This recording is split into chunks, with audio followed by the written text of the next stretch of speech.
Hello ladies and gentlemen, Nick here, and welcome to this Aimless Wanderings vlog. Today we are looking at the fourth and penultimate Boom Goes to Dynamite story, Fondness and Creatures, which is narrated by Antonio Rustilli. This is a slightly different one to the previous three stories and the next one, as Billy Tracy is not doing the individual narration bits that come in between when characters are talking, as I demonstrated in my More of the Daleks vlog. This time it's mostly gone back to an audio book style, with one narrator doing voicing several different characters, but it's also told from a specific character's point of view, first person point of view for the majority of the story. The last couple of minutes do switch back to a third person point of view and feature the Dr. Christie and two other guys, with Joel H. Jolson and Billy Tracy voicing them. So you got the normal Dynamite Wave 1 style at the very end, switching back to third person without the narration, as that's been the first person perspective of this story. So that's interesting. The plot is this unnamed character, we'll just call him Antonio, because Antonio Rustilli is voicing. Let's call him the narrator. You know, even though the narrator is another character in another story. Oh dear. Let's call him Ant. So Ant is, Anthony is placing. Sorry, not Anthony. Antonio is voicing a character I'm calling Ant.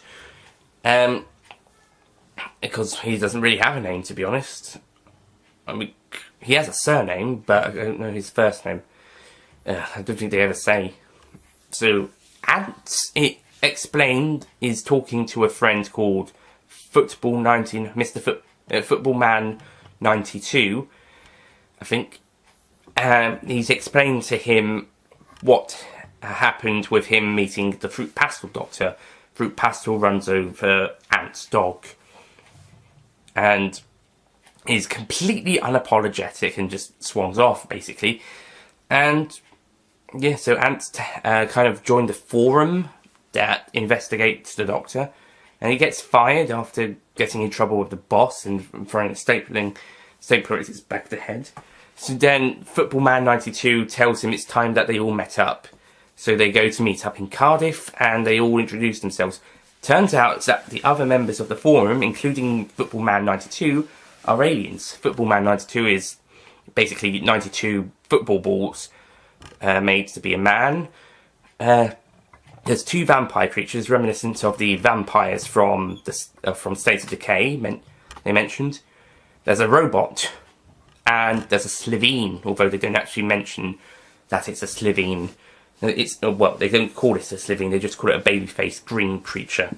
But I think it's a Slitheen, because later they say that the Doctor takes it back to its home planet and all crimes on that planet are punishable by death, and he's a fugitive. And he's trying to sell the Earth for scrap. Yeah, pretty much sounds like a Slitheen. So, the group of the six of them get together.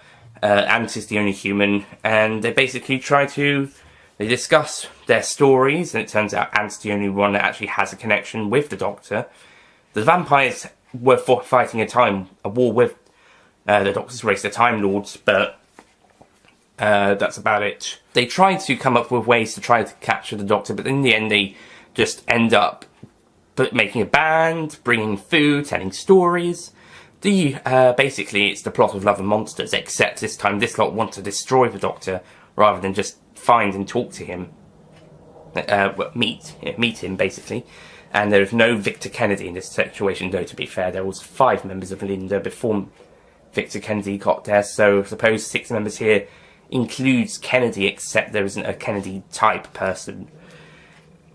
So, anyway, moving on. And in the end, Ant realises that they need to somehow capture the Doctor. There's no mention of the quintessential Doctor when they're talking about there's 4 people keep popping up. They only mention the 4 male incarnations. I suppose it's still a bit early to include Quincy at this point, but Maybe Antonio, who was recording when War of the Doctors, was still being finished. But that doesn't sound likely. Maybe in the writing process they hadn't completely finalised it. I don't know, I think if the story had come out another year later, it probably would have included Quincy in the list. That or she's a very... she doesn't do as much... doesn't appear as much in... at all as the other Doctors. Not in the audios, I mean, just doesn't have much of a presence in the wider universe. Similar to the original. Anyway, so... eventually the Dynamite Doctor stops them from blowing up South Wales. By blowing up South Wales, well, he blows up the warehouse with their own bomb that they're threatening to use if the Doctor doesn't come along. And the Doctor comes along, of course, and blows it up, as I mentioned, and then he punishes everybody once they escaped. The Slitheen, he's taken back to the home planet, who's killed, despite the Doctor's attempts to save him, because he doesn't like people dying or something. Football Man 92 is several different balls are sent to football clubs across the world, so his mind can't connect. The robot's already been used as spare parts for the bomb, so he's pretty much the lucky one. And the vampires are bound together and dropped at the bottom of Tunbridge Well, a well in Tunbridge Wells. So that was hilarious. And Ant is turned into a brick somehow, and for some reason, yeah, and sent to a construction site, probably in Cardiff, where two blokes find him. One of them's been listening to him talk, and then the other one just takes it out and puts it into the wall. Ow, that is a pretty depressing way to end the audio, with him being shoved in, probably face first, to be honest. And then we get final talks between Christy and Dynamite, where Christy's basically asking, why did you kill his dog? So, and then the Doctor just tells him something about the dog being an evil alien, and that he only lies about in his incarnation. So, yeah, it's trying to be a funny ending, but it's still depressing knowing that Ant is now a brick. And he's been shoved face first into a wall, presumably. Yeah, it's a bit depressing. I think the funny ending is they're trying to make it funny at the end, and with the Dynamite Christie stuff trying to be funny, is a little bit jarring. Doesn't quite sit right. And then we do get a good post credits, presumably a blooper with Antonio singing the opening credits stuff with the theme, with him doing a theme. So, overall, Fondness and Creatures is a great audio, but the ending, firstly, is depressing, and secondly, then tries to be funny, and at the same time doesn't sit as right. Doesn't sit quite right with what just happened at the end, in the climax. But it's still really good. Well, it's still a great... Aimless Wanderings does love a monster story with bits of human nature, not human nature, family of blood at the end. Human nature, family of blood, but specifically family of blood at the very end. So, in the climax anyway. So overall, yeah, I gave it a 9 out of 10, definitely.